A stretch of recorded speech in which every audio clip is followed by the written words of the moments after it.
Ok, vamos mergulhar no nosso material. Hoje o foco é uma figura que assim todo mundo acha que conhece, né? O rei Salomão. Exatamente. A imagem clássica é a do rei super sábio, imensamente rico, Uhum. mas as fontes que a gente tem aqui, que são trechos de duas bíblias de estudo, a Roman e a NAA, Sim, focadas em 2 crônicas. isso, bem no comecinho do reinado dele, ela sugere uma história bem mais complexa. Com outras camadas. A gente quer entender não só como ele virou essa lenda, mas se essa ascensão toda já não carregava desde o início, sabe, as sementes da própria queda dele. Essa é a pergunta central. É uma história de bênção pura ou um conto de advertência disfarçado? Exato. Porque o livro de crônicas, de onde vem nossa fonte principal, ele tá contando essa história com uma intenção muito clara. Qual seria? Ele quer apresentar Salomão como o rei ideal, o modelo a ser seguido. Mas, quando a gente olha os detalhes, principalmente os econômicos e militares, a história ganha outras nuances. É um caso fascinante de como teologia e política e poder se misturam, né? Totalmente. E a história já começa a todo vapor. O texto não fala de uma transição difícil, nada disso. Não, ele já chega com tudo. Já começa dizendo que Salomão se fortaleceu no seu reino e que Deus o engrandeceu sobremaneira. Basicamente, ele assume o poder já com a faca e o queijo na mão. E com apoio divino. E a primeira coisa que ele faz é um grande gesto político. Ele convoca todo mundo que importa em Israel. Generais, juízes, líderes de clãs. O establishment todo. E ele não reúne essa galera em Jerusalém, que era a capital política que o pai dele, Davi, estabeleceu. Não, ele leva todo mundo para um lugar chamado Gibeão. Isso. E essa escolha de local é uma jogada de mestre. Por quê? Porque Gibeão era onde estava o tabernáculo original, a tenda que Moisés construiu no deserto. Ah, entendi. A Arca da Aliança já estava em Jerusalém, mas a estrutura física... Exato. O símbolo da fundação de Israel no deserto estava em Gibeão. Ao ir para lá, Salomão está fazendo uma declaração poderosa. Ele está dizendo, eu não sou só o herdeiro de Davi. Eu sou o herdeiro de Moisés. Minha legitimidade vem da raiz da nossa nação. É uma forma de conectar o poder novo dele com a tradição mais antiga e sagrada possível. Uhum. E lá nesse cenário super simbólico, ele faz algo de uma escala que beira o absurdo. O que seria? Ele oferece 1000 holocaustos, 1000 sacrifícios de animais queimados no altar. É fácil a gente ler 1000 sacrifícios e seguir em frente, né? Yes. Mas vamos parar para pensar no que isso significa na prática. Uma das bíblias de estudo que a gente usou faz um ponto ótimo sobre isso. A logística por trás disso é monumental. Não é algo que se faz numa tarde. De jeito nenhum. A gente está falando de reunir 1000 animais de qualidade, transportá-los, organizar os sacerdotes. Isso deve ter durado dias, provavelmente. Imagina a cena. Dias de cerimônias, o cheiro constante de fumaça e carne queimada no ar. Era uma demonstração visual e caríssima de que um novo rei não só era devoto, mas tinha recursos para queimar, literalmente. Era um ato de fé e uma campanha de marketing de poder tudo junto. E é nesse clima, no meio dessa demonstração toda, que a história dá uma virada. Naquela mesma noite, em Gibeão, Deus aparece para Salomão. E a oferta é, assim, inacreditável. Deus diz, peça o que você quer que eu lhe dê. É um cheque em branco cósmico, sem limites, sem letras miúdas. Uma oportunidade única. E poderia definir um reinado inteiro. E a resposta de Salomão é o que entrou para a história. Não, ele faz um preâmbulo. Isso, primeiro ele faz um reconhecimento. Ele lembra a Deus da bondade mostrada ao pai dele, Davi, e se posiciona como uma continuação daquela promessa. É um sinal de humildade, de que ele se vê como parte de um plano maior. Exato. Para mim, esse é o momento-chave. De todas as coisas que um rei jovem, cercado de inimigos, poderia pedir. Vida longa, a cabeça dos inimigos, riqueza. Infinitas. Ele pede algo totalmente diferente. Ele diz, dê-me, pois, agora, sabedoria e conhecimento. E o motivo que ele dá é o mais interessante. Para que eu possa governar este povo. E ele completa com uma pergunta retórica. Pois quem seria capaz de governar este grande povo? A lógica dele é impecável. Totalmente. O pedido não é para benefício próprio, é para capacitá-lo a cumprir sua função. Ele está pedindo as ferramentas para fazer bem o trabalho que Deus deu a ele. Ele reconhece que a tarefa é grande demais para ele sozinho. Mas sempre fica aquela dúvida, né? Será que foi um ato de pura humildade ou uma jogada de mestre? Sempre fica. Sabendo que esse era o tipo de pedido que agradaria a Deus. Ele era genuinamente humilde ou um político brilhante? O texto, claro, apresenta como um ato genuíno de um coração bem intencionado. E é por isso que a resposta de Deus é tão avassaladora. Exatamente. Deus diz que justamente porque ele não pediu as coisas que a maioria dos reis pediria, Riqueza, glória, poder militar. ele receberia não apenas a sabedoria que pediu, mas também tudo aquilo que ele abriu mão de pedir. E a promessa é exclusiva. Deus diz: lhe darei riquezas, bens e honra, como nenhum rei antes de você teve, nem nenhum rei depois de você terá. É uma bênção em escala superlativa. É o jackpot divino. Exato. E isso estabelece a equação teológica central do livro de Crônicas. Qual seria? Piedade genuína somada a prioridades corretas. Servir ao povo, não a si mesmo. Isso. Resulta em bênção material e segurança nacional.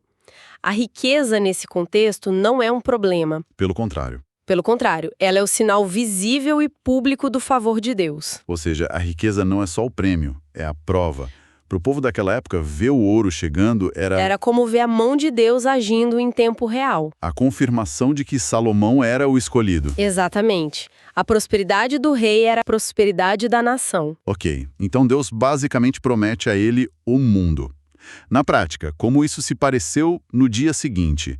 A riqueza caiu do céu ou ele teve que construir essa prosperidade? É aí que a narrativa fica fascinante, porque ela muda de um tom teológico para um tom quase de relatório econômico. E militar, né?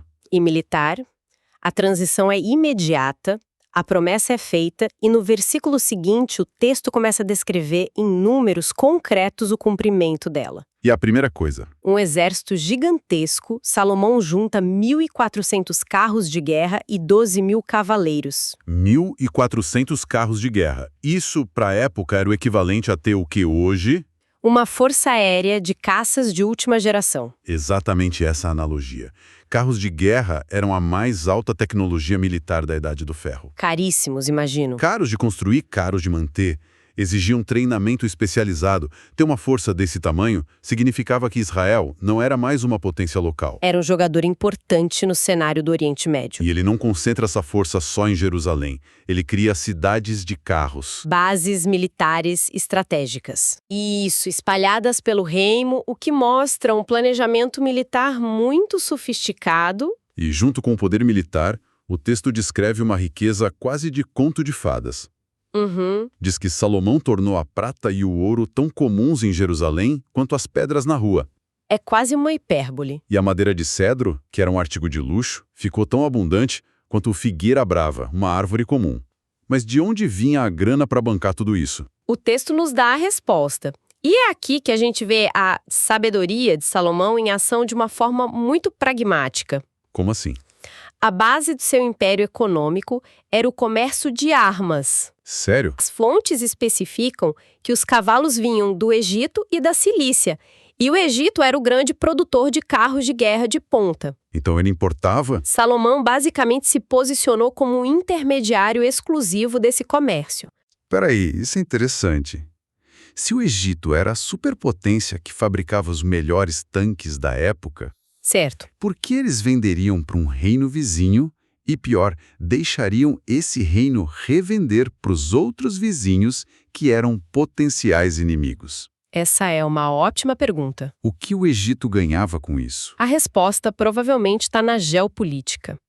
Para o Egito, ter um reino tampão forte e estável, como o de Salomão, na sua fronteira nordeste, era extremamente vantajoso. Entendi. Em vez de lidar diretamente com um monte de reinos instáveis da Síria, era mais seguro e lucrativo ter um parceiro comercial confiável, Como Salomão. que controlava a rota.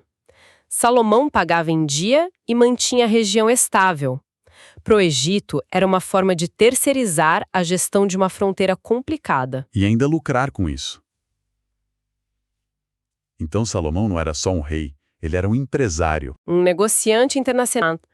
O texto chega a dar os preços. Um carro de guerra custava 600 moedas de prata e um cavalo 150. Ele comprava na fonte e revendia com uma margem de lucro para todo mundo ao norte. Ele se tornou o maior negociante de armas do Levante. Criou um monopólio. Precisamente.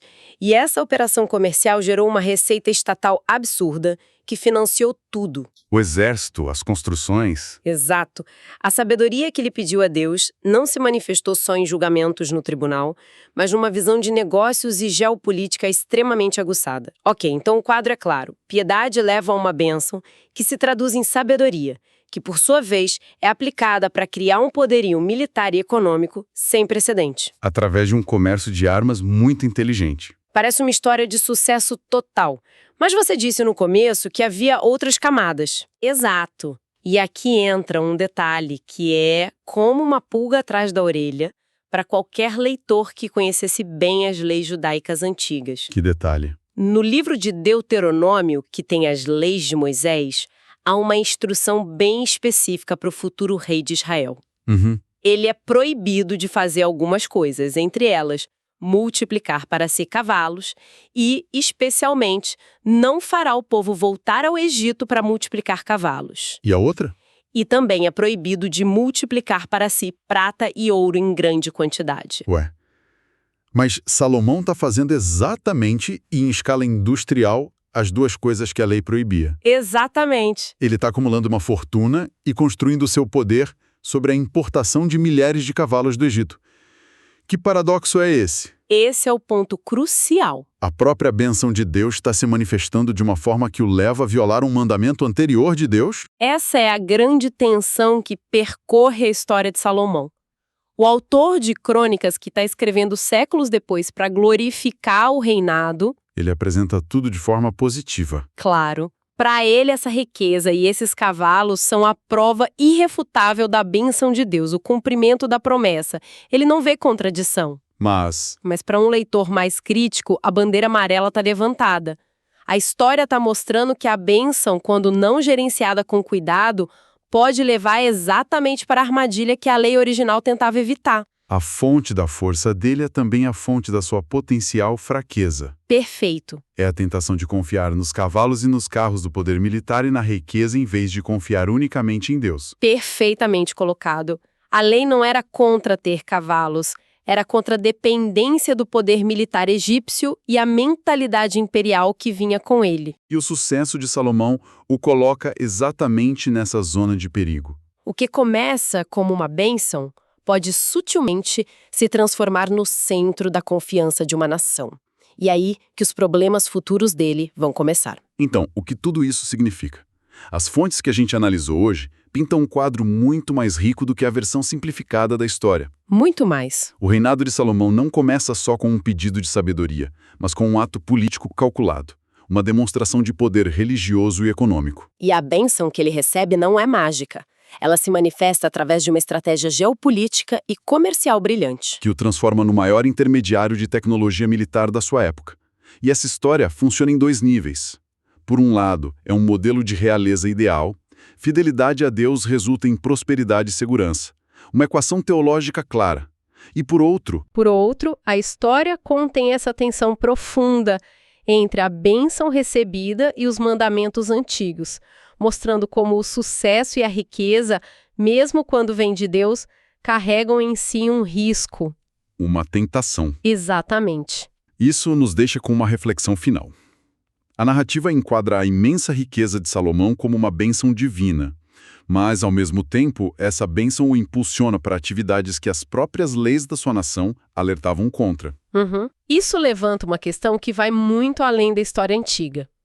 A sabedoria divina que Salomão recebeu e sua perspicácia geopolítica eram duas coisas diferentes ou facetas da mesma moeda? Boa pergunta. E em que ponto a ferramenta da bênção, seja riqueza, poder ou talento, se torna um fim em si mesmo, se transformando no exato ponto de partida da queda?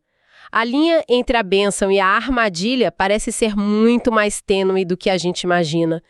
Algo para se pensar.